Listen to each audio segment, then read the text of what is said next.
Israel is detaining dozens of African migrants in the first stage of the leadership's plan to deport over 4,000 people from the country.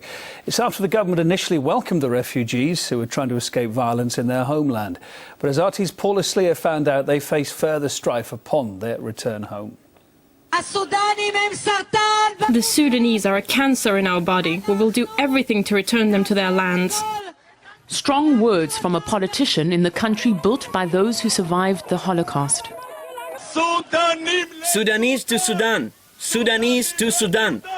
And even stronger words inciting racial hatred against African migrants.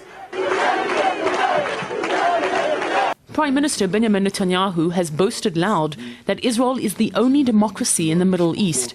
And yet it's his own politicians who are calling for this. We need to expel the infiltrators from the land of Israel, and we shouldn't be afraid to use that word. Many of the so-called infiltrators have already been expelled once. Fleeing poverty, violence and authoritarian rule, some 60,000 of them have crossed illegally into Israel through the relatively porous desert border with Egypt. Israelis warn of an impending demographic and economic crisis. These are people who experienced severe trauma in their native land. In Darfur, they saw their villages burned down. Eritreans who were slaves of a dictatorial regime, some were in torture camps in Sinai, and then a new struggle starts for them. Israelis say most come seeking work rather than refuge. And when it comes to growing crime figures, the newcomers make convenient scapegoats. But the government cannot deport the migrants as they have a group protection.